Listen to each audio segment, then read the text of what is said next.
upgrade, like a business upgrade, a premium upgrade, a domain upgrade. I deal with a lot of domain bugs. If you're trying to register a domain through WordPress.com and it doesn't go through, you'll probably get an email from me telling you to try again. Use your credits, please.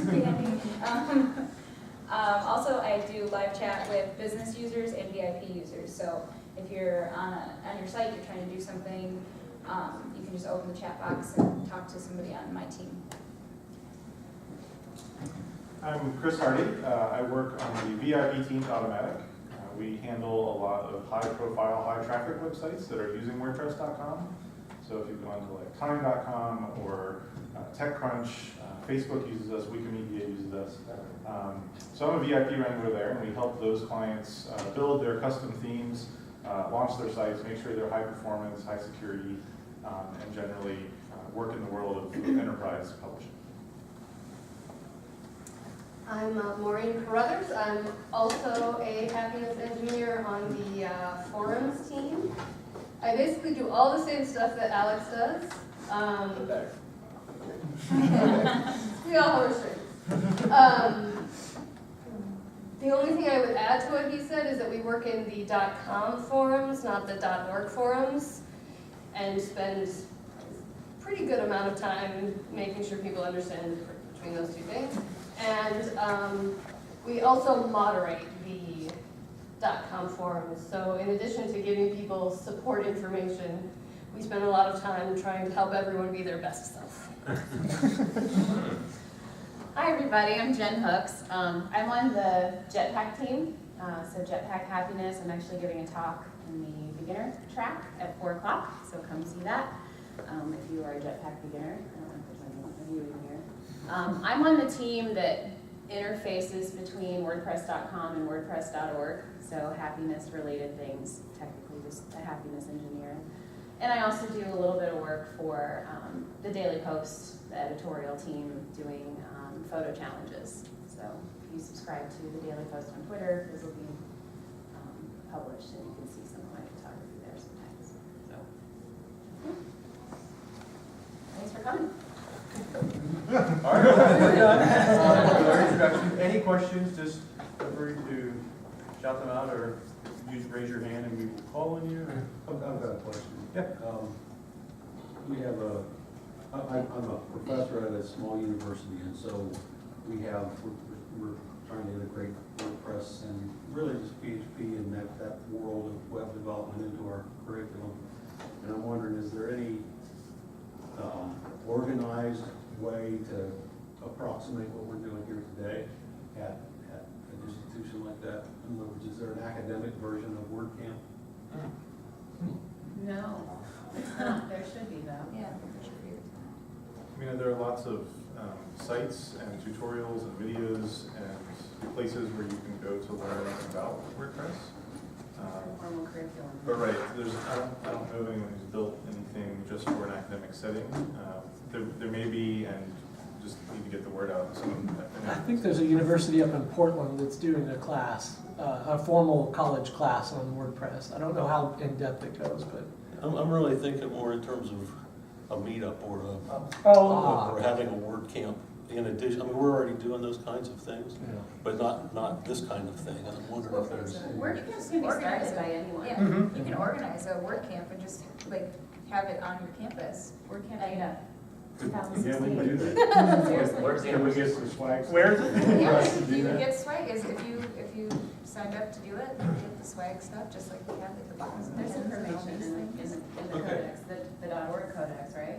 For There, out on the Make site, there Yeah. is some people putting together lessons Right. for teaching WordPress at meetups or contributor days. And off the top of my head, I cannot remember what the URL, you might. Make.wordpress.org/community. Okay, right. Thank you. You're welcome. And they'll often encourage you, if you don't have a formal WordPress community in place already, they'll often encourage you to start with like a monthly meetup, which can be sort of less formal, less time intensive to put together. And then once you've built that community and people who are regularly gathering, then a WordCamp could be a good progression for them. Okay. So- What city, if I guess?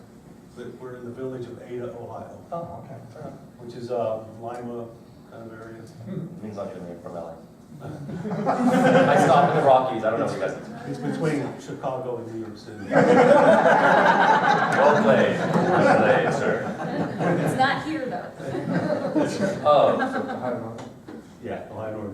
Oh. Yeah, no. Yes, that makes sense now, totally. It'll be a secret. So,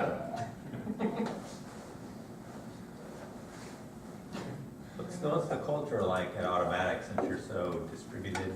I assume like, seems like you're pretty much all over the place. How does that work as far as having meetings and stuff like that? What are meetings? We use a lot of video chat. We use a lot of reaction gifs in our chat channel. It's important GIFs, priorities. sorry, I'll say along with GIF. There you go. Which I mean, that's funny, but like it's actually incredibly important when so much of the day-to-day is just like, you know, you're texting, you're getting stuff done. Like, it's hard to know who's in a good mood and having fun, Yeah. and who is like, well, that was sarcastic and funny, but like, are they really? Because it might be like he was talking about the keynote. It's like you're slowly going crazy sometimes. It's hard to make sure that mood is felt and that your team lead can check it. Like, hey, is everything good? We good? You need help out, I fly out there, and like those kinds of conversations have to happen sometimes because somebody might be going through a bad period. So like it's kind of nice that whenever the total said like no, when we need to have a funny GIF, throw it in there because that's the place. We used to use IRC, but we use Slack now. Familiar with Slack? So the way that my team structured, which is probably similar to a lot of them, we have like a weekly hangout where we do like a video chat. And because there's so many different people on my team has, I think, like 32 people right now. And we all get together once a week because there's smaller sub-teams that will meet and chat during the week. But we get together and we report what we've been working on so that we can all follow up and ask each other questions. Okay, how is this project coming? How's that? So everybody knows what you're working on. You're not left in the dark. And you're kind of holding yourself and each other accountable because you're checking in weekly and sometimes bi-weekly with people to make sure that everything's working. I'm pretty new and was surprised at how connected to people, that the tools really work, that it's, our team actually, I don't think we ever do Google Hangouts. We're very text-based. And we've had a meetup since I was there. In addition to, we do everything distributed, but we also, a time or two a year, get together, so we do have some in-person time. But even before that, I had only been on the team for a month. I had never met anybody in person, and it still felt like, how could these possibly be strangers? These are my BFFs. And I think there's a range for how people feel that, but the tools absolutely work. There's a strong emphasis on communication and almost to the point of over-communication. In addition to Slack, one of the other tools we use is a special WordPress theme called P2, which some folks may have heard of, but you can actually use it on your own site, and it's sort of a blog on steroids where all of the posts and comments are happening sort of in real time on one page. And so there's a lot of communication about what team members are doing, what a team is doing, cross-company sharing that way.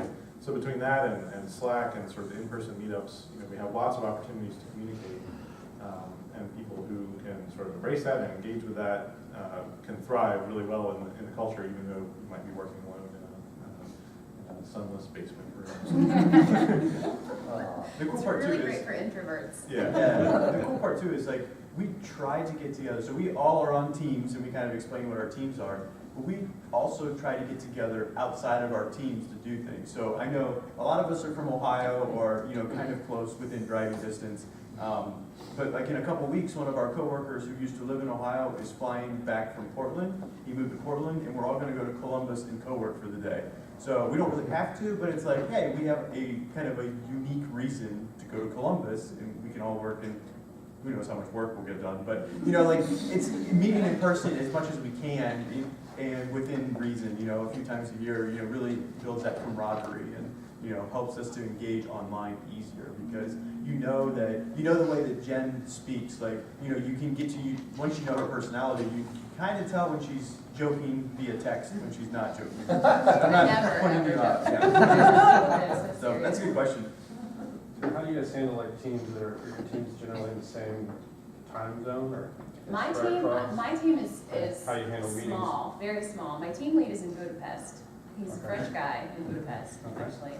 I have two team members that are on the West Coast. One's in LA, one's in the Portland area. And then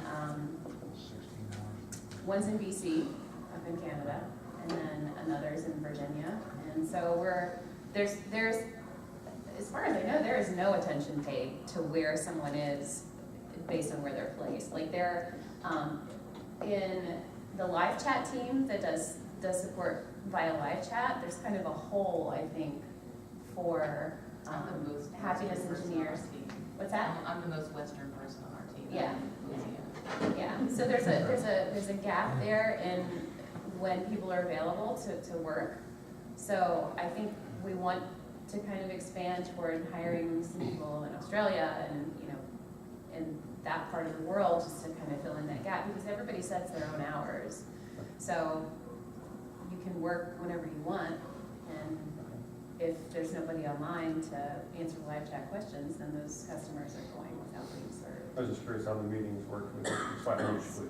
So, Yeah, on my team, because it's one of the larger teams, we have somebody in Malaysia, we have people in Australia, and so they're obviously on the other side of the world. So when we have our weekly hangouts, where we're all there, we try to set it at a time that's gonna be not like 4 a.m. for them. It might be great for me, because it's probably like 1 in the afternoon. Right. But, so we try to set it that it's a time when they're not trying to go to bed, or waking them up super early, and everybody else is kind of comfortable. And it's also, the hangouts are not mandatory. So if you have something going on in your life, we're not gonna be like, well, you weren't at the hangout. that's where the communication comes in. Yeah. There's usually a transcript or a summary Yeah, we of take what notes. was missed. Is it all in English? Yes, Yes. it's all in English. Sometimes, I mean, it'll take sacrifices sometimes. I mean, we meet at 5 p.m. my time, which is a minimal sacrifice, but, you know, I push my dinner back, but.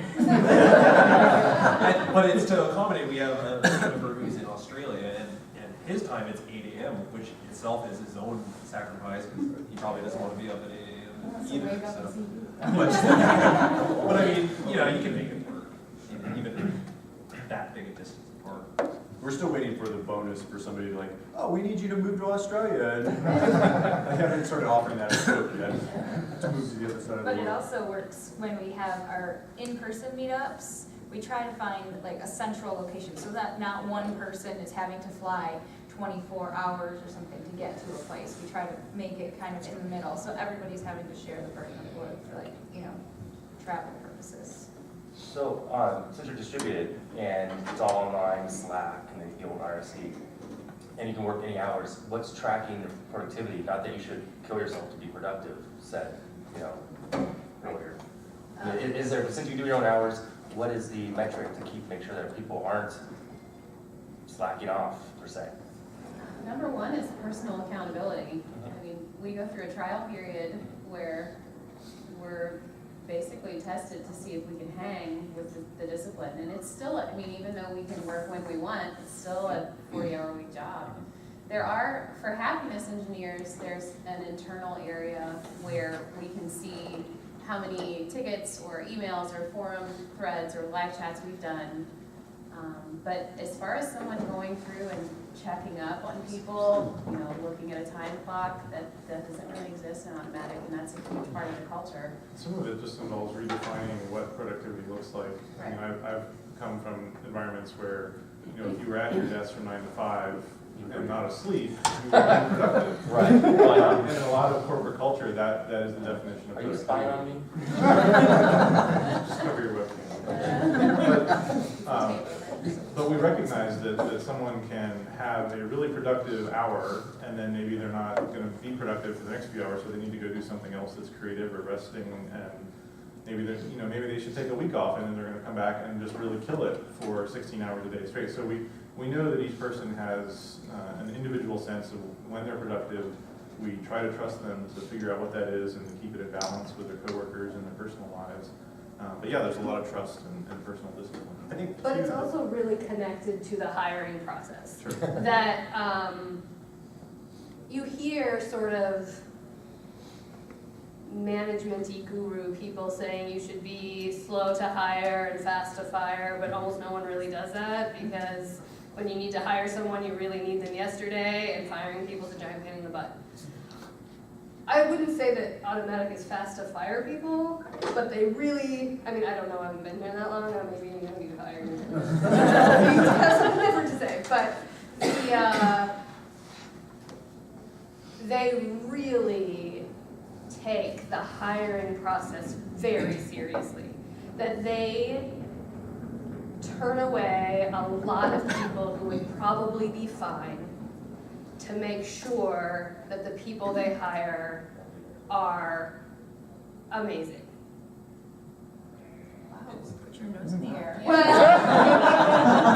I really added the SSD thing on there, but then you weren't supposed to do that, so thank you. One of the other things that's really interesting is like, almost all of us would probably say that if we were given free time, like we would do something WordPress related. Yep. Like, I mean, that's just kind of built into our nature. And so there's a lot of accountability that we have that I feel like sometimes, like, I have a young daughter at home, she's 1, and like, I watch her some during the days, and like, I have to kind of shuttle her around different places. And I like sometimes feel guilty almost, like, hey, I'm not at work, but I know that's okay, but I feel like I need to go back later in the evening because I didn't pull my weight today. Like, sometimes it feels like that. Other days it's like, man, I killed it all day. Like, I think that I could take a few hours off to do whatever. So you see that so often in the chat rooms, and like, everybody here can say that. Like, somebody will say, oh, I have to run some errands, I'll be back later. Or this just came up, I'll fill some hours on Saturday. Like, there's so many people that are just so passionate about what they're doing and helping our users that, I mean,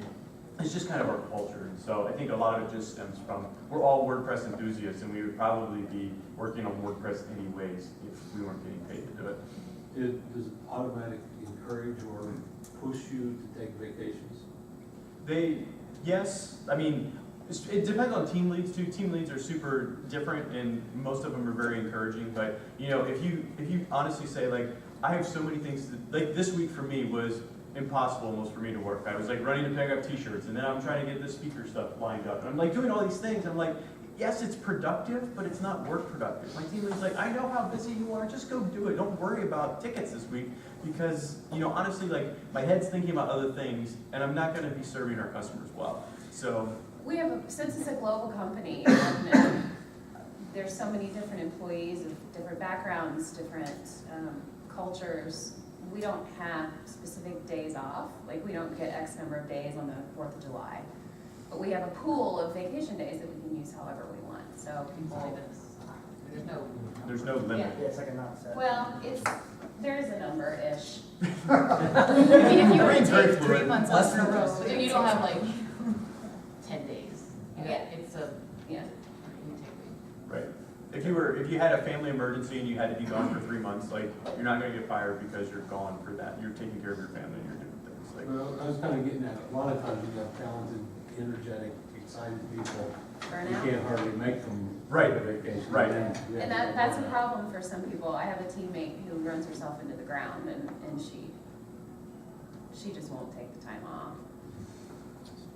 but no I think mandatory, like, you have to take, you know, some companies do say you have to take 2 weeks off away from computers non-connected. That's not a It's very hard. It's very hard to take a vacation from a job that you can be connected to at any time. Like, I can communicate with the entire company through the Slack app on my phone. So when I'm on vacation, I'm still getting pings and things from people in Outbound. That said, I mean, when you say I'm going on vacation, I mean, people are very respectful, and, you know, at the end of the year, last year, I got to spend a week and a half out of the country with my wife, and I didn't take my laptop, and I, you know, said I'm gonna be gone, and everyone knew I was gonna be gone, and there was no, like, oh, you'll be gone, but you'll still be working. So, I mean, you know, There's not an expectation. you can get away if you want to, and there is encouragement. Yeah. there is encouragement to take care of yourself and to disconnect with them. Good luck. John. Two-part question. Like you were talking this week, you've been busy with WordCamp. Are you encouraged to take part in the parts of WordPress that have a lot of volunteers? We are, like, we're encouraged to stay involved in the local community and, you know, just keep giving back. Like, it's not like a mandated thing, you know, a lot of us just, again, are interested in WordPress. Like, we're gonna do, you know, it's Okay. like an excuse to get out of the house. Like, we're gonna go to the meetup, like, let us out. I just want to leave my house. Yeah. Or And at then- the shop. And then the other part, the second part, I'm sorry, with WordPress getting bigger and bigger and available in more languages, what percentage of employees are non-North American based? A small Asia, percentage, Europe? but it's growing. I mean, we get applications from everywhere. Just say like 20%, 20, 30% or Pam's gonna look it up. Matt told me. On the lines of like, being involved in WordPress as an open source thing, what projects besides core specifically are any of you involved in, whether it be plugins or whatever? I know that you said you were mentioned in the REST API plugin, that's kind of... I'm not actually a contributor on the No? REST API plugin. I mean, our team lead takes part in the weekly discussions that they do, so I think over time we'll kind of have an increasing role in that specifically, just because it may impact us at WordPress.com as well. I'd say sometimes we get to be involved in like core and different things when we get tickets in. I've had tickets before that said something was broken in Jetpack and something's been broken in like one of the themes, like the 2014 theme, something wasn't working quite right. So then I was able to go out and I actually submitted a patch, and I was my first, I was in WordPress 4.1, just because I had submitted the ticket and then I tested the patch and it worked. And so then I got props for that. But I mean, it's not about that. It's about, it was an opportunity for me, an excuse for me to go out and say, okay, hey, I can help to make somebody's life a little bit easier because I had to do some hacky CSS for the customer on WordPress.com. I was like, in the meantime, let's just go ahead and get it fixed. And that's it. So that's, for a lot of us, things come up in tickets and people will point things out and then we have the opportunity to document them or, fix them or post them on GitHub. And then none of us really had, besides Andrew, have commit access to WordPress.com or anything, because that's not part of our job, but we can do as much as we want, we can do as little as we want. Like if we want to dig into the code and find exactly where it is and say, this is what it is, we can duplicate it on our site or whatever, and then just tell the developer, this is exactly what you need to fix and test. And then, it's essentially like having the access, but I don't really want the access because that's how you can break WordPress.com. One of the things the VIP team does when our clients are doing sort of large-scale publishing is, they're developing and iterating on often existing WordPress plugins, and we're encouraging them to make those updates available to other VIPs and then to the broader WordPress community. So often, things that CBS or NBC or ESPN use to do this really intense high-performance publishing workflow will make their way back into the WordPress plugin repository. And it's pretty neat to have all these enterprise clients using open source software contributing to that. A lot of partner agencies that we work with have embraced the idea of trying to spend somewhere around 5% of their developers' time on WordPress in some form, making the community better. So there's a nice sort of feedback loop there happening with anyone who's using WordPress in lots of different. It would also be different if you had a different slice of automaticians. That right now you've got, this is very happy. And so happiness engineers are less likely to be contributing to core than developers. So I'll mention from the development aspect as well. I mean, there's a couple benefits to working on WordPress.com. Is a lot of times I might encounter a bug that's actually a bug in the core software. So I can then patch that upstream to the WordPress core software, which is one nice thing about working in it so much is that that's my day job, but it just so happens that I can contribute back to the core software as well. And then there's this strong emphasis on open source. So say I'm working on something that there's really no need, there's nothing private about it necessarily. We'll put that up on our organization's GitHub account, and it's something that I worked on as a project for work, but people might find value in it. It might not be directly related to WordPress, but we'll still publish it anyways. I think there's I forget what the quote is, but we're very encouraged to open source anything that can. Anything but passwords. Yes, that's the one. Anything but passwords. Good. Question, yeah. So I think part of WordPress is sort of, on that explanation, is democratization of publishing. Right, and one of the recent things that happened that I was really pleased with is Automattic kind of fought back fraudulent, DMCA take down notices from some party, one lawsuit, and that was not great. Because, part of, it's not enough to just provide technology, you have to be able to actually provide a platform for where people can actually use it. But let's say that it wasn't like an individual, that it was the government, say NSA, came to Automattic and said, hey, look, we noticed that you're hosting this website. We consider it to be like a national threat or to be connected with terrorists or whatever they want to call it.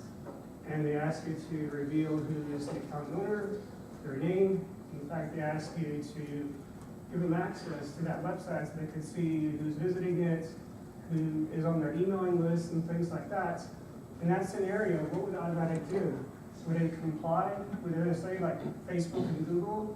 Or would it say, you know what? We're not going to share the publication sources because if they find out the sources, they kill the publication. So, which is a good submission of democratization of WordPress publishing. So, if that situation were to happen, or maybe it has happened, and you can't talk about it. But what is Automattic's perspective on this? There's a lot of legal implications to answering that question. So, I mean, we have a legal counsel that'd probably be the best person to ask that question. We do publish a transparency report that I think details the amount of requests that we receive. I think we say like, if it's a legal request, then we comply. Yeah, but we have to comply with. But we also push back pretty hard on what comes in because, we know that there are governments that can use intimidation and kind of threat of legal action, and we don't just roll over for that. I think right now, like there was a block of WordPress.com in was it Turkey that was happening because there was a website there that I think the government said shouldn't be there, and so a lot of internet service providers started blocking access to WordPress.com in Turkey, and like we took an active role in like trying to resolve that and trying to like draw attention to that and say like this censorship is not okay, and like here's what we're going to do. So yeah, I don't think any of us can speak for like specific legal cases or how we handle those, but we spend a lot of money on like good legal help and good people who like work on that stuff all day long and very much trend toward the open internet and trying to fight on behalf of the people who are publishing, no matter what they're saying. I think specifically with that DMCA, I think we probably knew going into it that we would never collect on that. And so, all the legal fees involved with challenging that and following through with it, we did that on behalf of the user, knowing that we would be able to get that money back. Yeah, so that was great. I'm just wondering how far would you go with defending? I don't know if any of us could actually answer that question.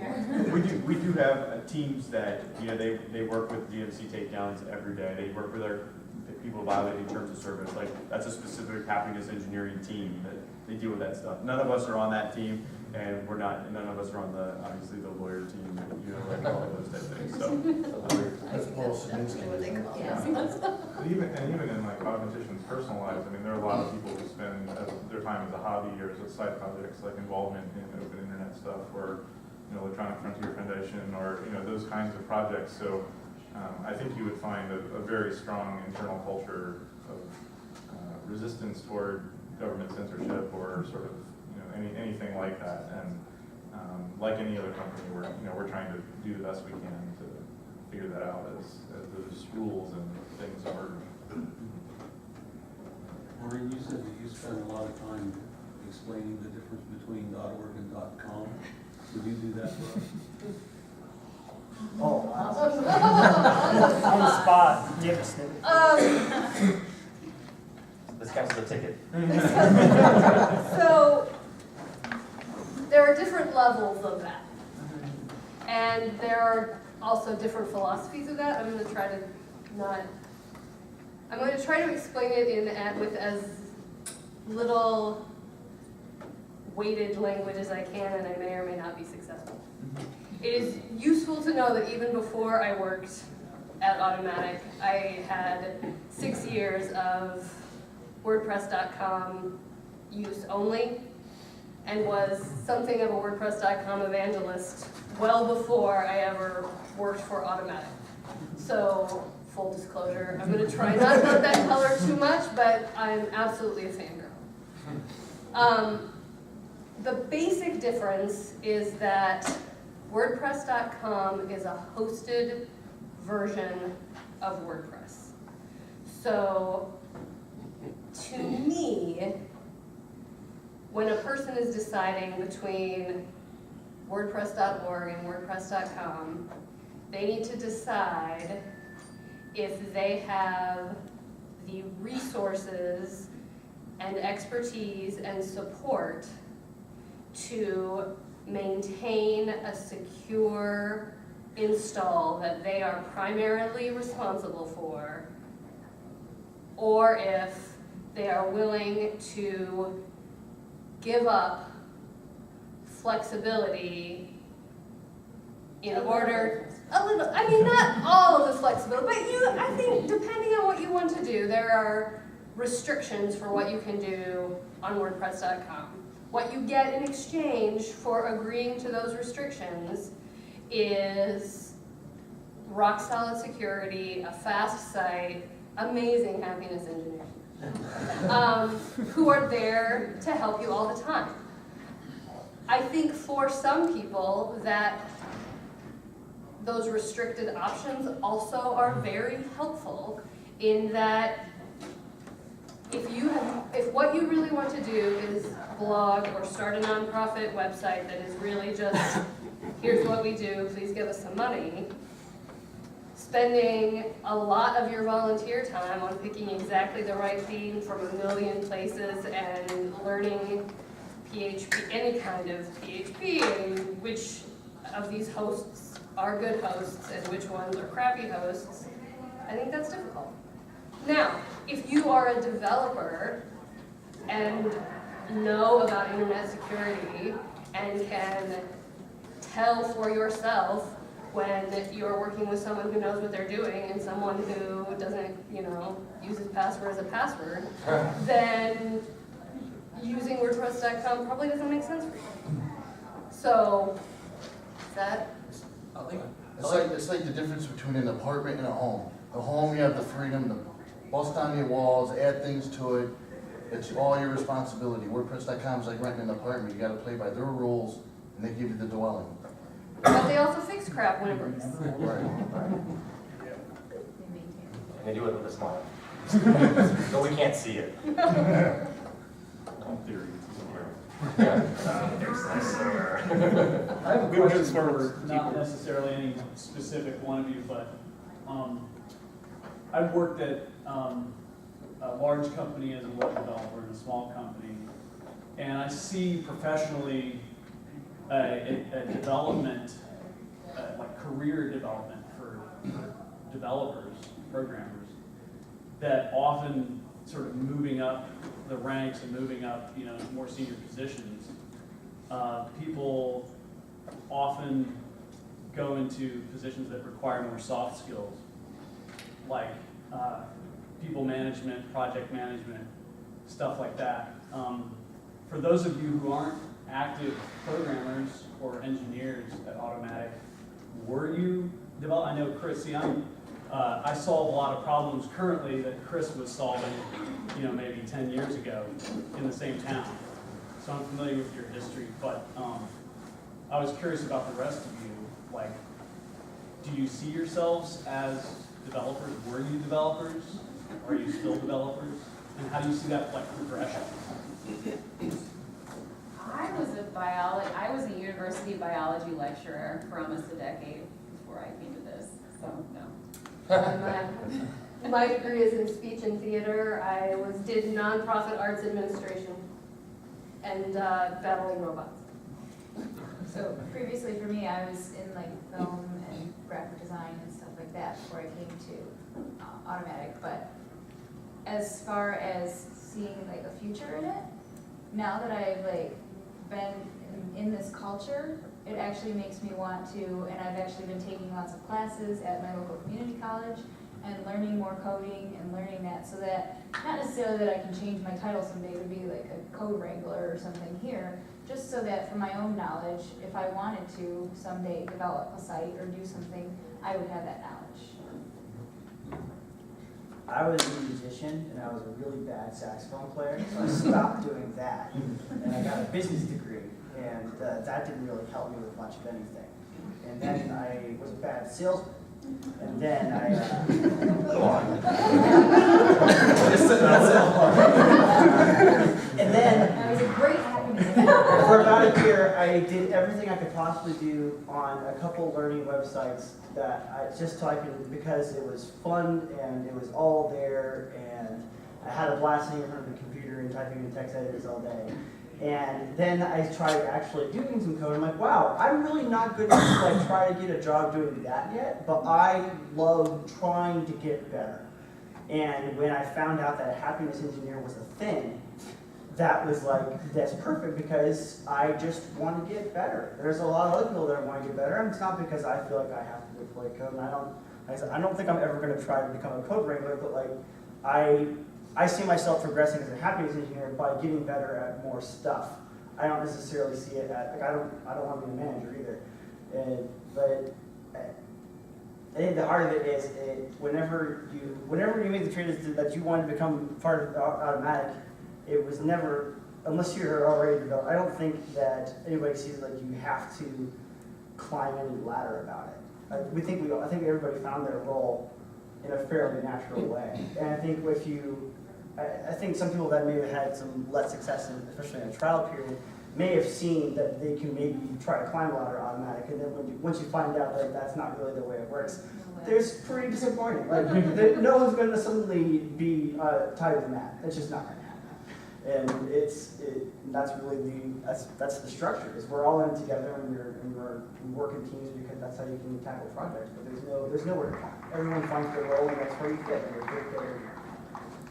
For me, I would say, based on like, from this side of the room, like all these happiness engineers that just told you that you weren't developers, like I would call myself a developer over them. Like, but second next to them, like I'm nowhere near that. So it's all in perspective. So like I have been in business for 3.5 years building websites for people. I have a plugin on the WordPress repository that I built and created for a special need that I had, and I was like, I'll just give this away. And it taught me how to contribute to the WordPress repository and stuff like that. So yes, I can tinker, I can do a lot of things. Can I sit down and write things from scratch? Can I connect to other APIs? No, I can't do any of that. But like I'm like these guys, I want to learn more. Like I like the opportunity to tinker and play and come to these things and get inspired by what other people say. It's like, oh, I could learn that, I can do that, or I can watch Andrew code and maybe I pick something up. More than likely, probably not, but it's. And like you guys said, there's no need. Like I am perfectly happy with what I'm doing and debugging and fixing things for people, that I don't feel a need to ever try to get a higher position, because they're all the same. Like we're all the same. So that's where I am when it comes to developing. We have 5 minutes left. Probably more like 3.5. Yeah. I just want to mention, my team lead is a developer who still develops. I think it's really, what you're talking about is like hierarchy in like a traditional company structure, and really the higher you get up in that hierarchy, the more responsibility you take on, and the more that you find yourself communicating with other people. So maybe that's what you're thinking of when you say like more of the soft skills, because you spend less of your time actually working on the code. Yeah, that's right. Which is kind of true. I mean, my team lead does spend some more time communicating with other team leads and with Matt and other people. But at the same time, a lot of things with the team leads, they rotate in and out of that position. So you're not going to have the same team lead. Our structure just changed on our team. We had one person in charge, and we had different person in charge of the happiness engineers and somebody in charge of the developers, and they would report to the main guy. We just dissolved all that, and everybody's on the same level now. So if you want to talk to somebody about a problem, like say I'm thinking, oh well, I don't feel like I'm doing the best job I can, I can talk to anybody on my team, and they're not going to be like, oh, shame on you. They're going to say, okay, well, let's work with you, and I'll help you get there.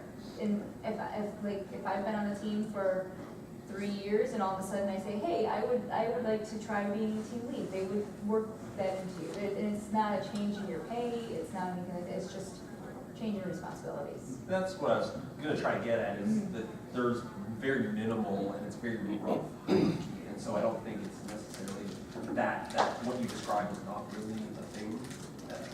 We don't have like bosses. You're right. Quick question. Ken Warwig has said that he could easily see this. He wants to hire 1,000 people. He wants to have 2,000 people automatic. He thinks this hierarchy he has can scale up to that level. I've heard some rumblings that right now he's trying to hire people as fast as he can. They're backed up in the hiring process. And some people have said, I think it depends on teams, that maybe Automattic is growing too fast right now and there's some loss on focus. But just on what you guys have experienced so far from an inside perspective, do you think this hierarchy can scale at 1,000 to 1,000 people? I think it's an experiment, and we know it's an experiment. I mean, we're experimenting with a distributed, workforce, doing software development and other sort of product stuff at a scale that not a lot of other people have done. So we know there are ups and downs. I mean, I think all of us would say like there's a need to adapt and change. And one thing that's clear when you come into Automattic is that if you're not okay with change and you're not adaptable, you don't belong there.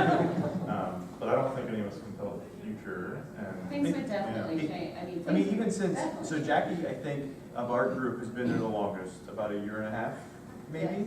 And we probably gained 50 people, 70 people since then in 1.5 years. I mean, it has scaled a lot since we all started. And so, and it doesn't really feel like that. Like our small teams get a little bigger, and then all of a sudden, like our small team of 12 is now 2 teams of 6. And then those teams go from 6, and now they're up to 12, and now they'll replicate and multiply. And it's just like, you get new cell team division. Yeah.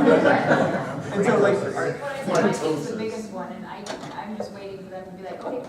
yeah, we'll split. And so like, it's very fluid. I mean, it doesn't seem like, at first like, I got hired in, and I had 7 teammates, or whatever the number was. And then like Jen left our team. And I was like, oh no, like, like it was just weird for like a minute or 2 minutes. And then it was like, okay, Jen's, she's moving off to something else, something that she's passionate about. And then we got somebody else on our team. And then, we're just, yeah, we forgot about Jen. And no, I'm not saying, yeah, not to hate on anybody, but we're such a we're small teams, we work together and we just feel passionate about what we're doing. And we know that we can help each other out and we can build a better team. And ultimately, I think all of us can say, like, we are 100% focused on WordPress.com customers. Like, that's kind of our driving need. Like, a lot of times we're like, we can't answer these tickets fast enough for the customer. Like, it's not about the stats. Like, yes, we look at stats, like, oh, we answered our tickets within 3 minutes today. Like, yes, that's a good average. But that's all about getting the user the answer that they need so they can have the best experience on WordPress.com. And so that's a lot that we think about. So that kind of doesn't really answer your question. I mean, it does and it doesn't. Like, we're trying to grow as fast as we can so we can ultimately help the customer and make WordPress.com that perfect platform for the most amount of people. I just think about 1,000 people. It's like, yeah, 1,000 people Automattic work on. I mean, right. Think about Google or Facebook, right? Like 50,000 people. I would think we're up there. You've seen the chart on our site about like number of unique visitors in a given period of time, and we're up there with Facebook and Google, but we have support. A lot of it would be a lot of support. There would be a lot of happiness engineers. Yeah. I have a question about the idea.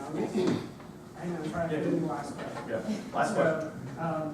About the GPL, so if you're a developer, right, we want to create a thing or a plugin that has to do with the GPL license, which means anybody else can come in and distribute a plugin that you made for it, for free, right?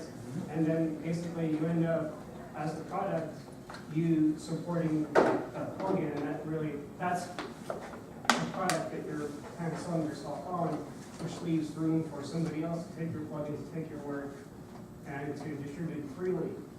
And if I'm a developer, right, and I'm considering different options, that doesn't sound very attractive. So does that kind of concern you about kind of the future of WordPress and kind of developing a community where developers feel that it's economically viable?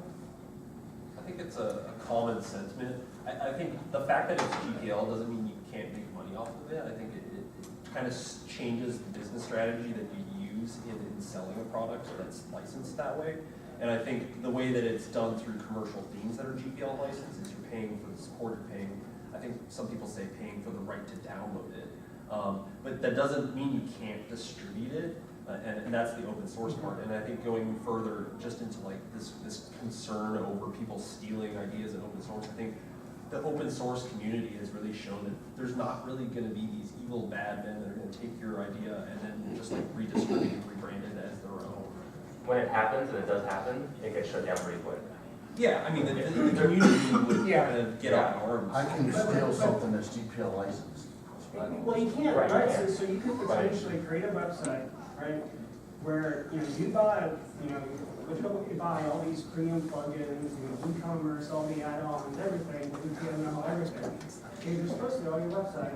And It's already been done, and they don't even last 2 weeks, and they're laughed out of the community. Right, and You might be left out of the community, right? But who cares if they laugh at you? Did you do it?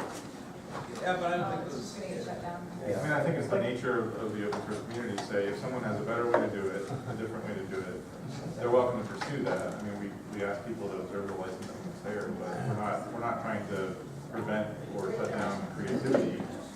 WordPress has thrived because of that openness and because of the community contribution, and I think that trend has proven itself by now. Thanks. All right.